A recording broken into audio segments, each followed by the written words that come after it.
Hey, so my sister recently got one of those DNA tests done from Ancestry.com. She sent me the results because we assume we have the same dad. First thing I noticed, the first thing that jumped out at me is that I was part Indian or part Native American. And I'm like, oh. And then come to find out that they consider Native American to be Mexican. And I'm like, oh, we already knew I was part Mexican. I'm also part Filipino. Unfortunately, this is one part of a man you don't want to be Asian. And then I'm also part white. The white and Mexican mixed together to make this weird combination I like to call wetneck. My dad was the white part of that. He taught me a lot in the time I had with him. First of all, he taught me my love for stand-up comedy. You know, we used to watch it together. He took me to my first comedy show when I was 21. We watched Comic Relief together when I was a kid, which, now that I'm thinking about it, probably wasn't great parenting. But he also taught me a love of the game of baseball. I basically grew up at Candlestick Park as my second home. We went to probably 20 or 30 games a year. Spent a lot of time there. We went to a doubleheader and the whole family was asleep halfway through the second game. He also coached me in Little League, which was fun. You know, it's good to spend time with your dad like that. But he was one of those Little League parents that you hear about on the news. You know, the ones that go crazy all the time and scare everybody. He got kicked out of a game once for arguing with the umpire. And instead of just going and waiting for me to be done playing, he drove home, got his rule book, came back and showed it to the umpire just to prove to him that he was right. Didn't change anything. He was still kicked out of the game, but he just had to prove he was right. He was that kind of guy.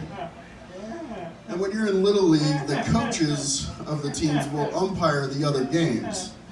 And he's umping a game one day, and there's this big kid. We were 12 years old, and this kid was 6 inches taller than everybody else and big. He was a man-child. But he used to just crush the ball every time it got near the plate. He would hit the ball farther than anyone I've ever seen.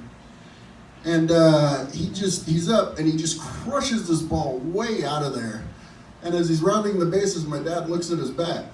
And then he picks it up and it says, official softball bat. And my dad's like, wait, this isn't a Little League bat. So he calls him out and then tosses him out of the game. And this big, gigantic dude, Matt, just starts rushing at my dad. And I'm like, holy shit, he's gonna kill him. And then the coach and Matt are in my dad's face yelling at him. And all of a sudden, Matt just rears back and nails my dad right in the eye. And I couldn't help but laugh. Because I was like, dude, you just got beat up by a 12-year-old. What is that all about? But the best part of my dad coaching me in baseball was when we were actually playing games and he was the third base coach.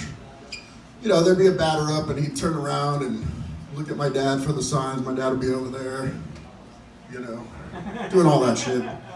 Doing the Macarena or whatever you want to call it. And the pitcher throws the ball and the batter swings and misses. And the batter steps out again and looks back at my dad and he just goes, bunt. And I'm like, oh good, Dad, now they know. He would do the same thing when runners were on base and he'd give them the steal sign and then they wouldn't steal. He'd just go, steal! And then you'd just see the first baseman standing on the bag like this, waiting for the pitcher to throw the ball to him, and the second baseman standing on his bag, just waiting for the guy to run. And I'm like, yeah, don't steal. That's a bad idea now. But then the best part of that was when he didn't think the runner was getting a big enough lead off the base, because he'd just be over there in the third base coach's box yelling, get off, get off, get off, get off, get off. And I'm like, Dad, don't say that around a bunch of kids. It's not a good idea. So the third most important thing my dad taught me was the importance of a good mattress.